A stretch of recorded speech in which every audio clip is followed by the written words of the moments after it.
For all the talk at trade dinners about professionalisation and world-class card schemes, anyone standing on a UK site today knows the reality on the ground tells a very different story. We can boast all we like about MVQs and ticket checks at the gate, but the plain truth is that the gap between holding a card and actually knowing how to handle a machine is a gaping and widening chasm. Walk onto any major demolition or muck shifting contract across the country and you'll see it instantly. Hugely expensive and highly advanced equipment being piloted by people who look as if they won their competence card in a raffle. They have the plastic in their wallet, the high vis on their back, but their ability in the cab is an embarrassment. These are the seat warmers. It's a derogatory term born of frustration used by genuine plant operators to describe individuals who are essentially there to fill a cab, satisfy a head count, and ensure a machine keeps moving, regardless of how inefficient or clumsy that movement might be. There was a time not so long ago when a seat warmer wouldn't have lasted until the first tea break. A sharp-eyed site supervisor or a seasoned foreman would spot the jerky controls, the poor bucket positioning, or the total lack of site awareness within 20 minutes. The operator would be pulled from the cab and sent down the road. Standard practice used to mean that holding a card merely got you onto site. Your actual performance kept you there. Today, that mechanism has seemingly broken down entirely. The relentless sector-wide skill shortage has backed even the most prestigious Tier 1 contractors and specialist demolition firms into a corner. Site supervisors who ought to be monitoring standards are themselves stretched to breaking point, managing administrative red tape, environmental compliance and safety paperwork. They simply don't have the time or the bandwidth to police operator finesse. More to the point, even when a supervisor knows an operator is subpar, they often face a stark and unpalatable choice. Keep the seat warmer in the cab or let £1 million worth of equipment sit idle while project deadlines draw ever closer. This compromise is a crisis of the industry's own making. For more than a generation, construction and demolition have treated workforce planning with a mixture of complacency and denial.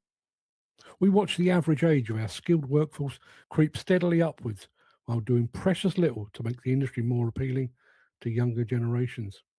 School leavers were steered systematically towards university degrees and desk jobs, while site work was written off as a last resort rather than promoted as a highly skilled, technology-driven career. The industry failed to invest meaningfully in entry-level pathways, relied too heavily on agency quick fixes, and watched passively as its most experienced hands retired, taking decades of muscle memory and hard-won practical wisdom with them. The chickens have now come home to roost, and they're roosting in the cabs of excavators and dozers.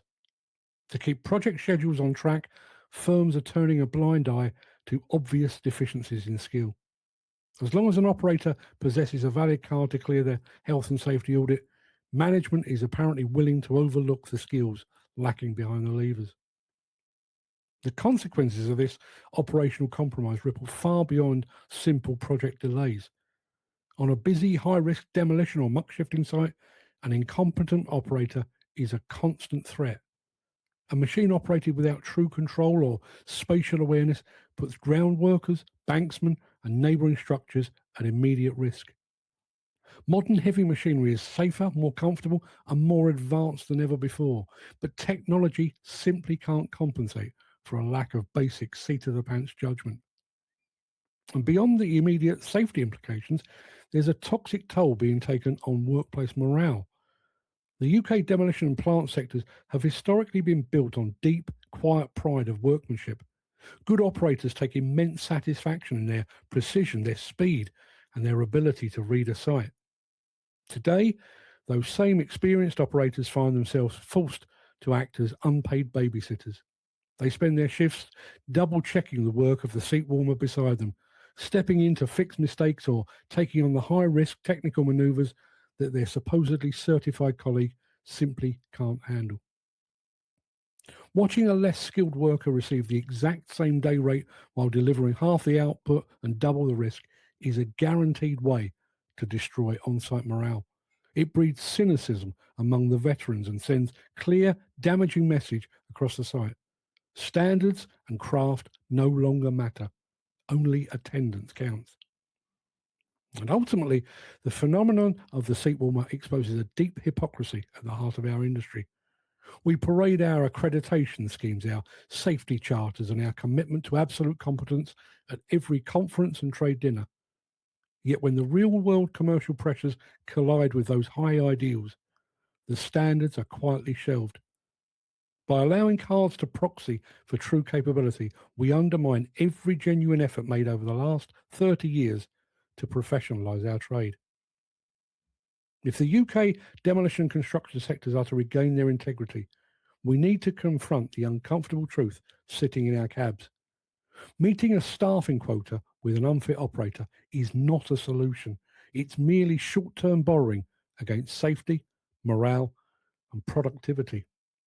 Until the industry invests properly in long-term, rigorous training that prioritises actual site competence over plastic card collection, the seat warmers will continue to rise, and the true cost of our complacency will continue to grow.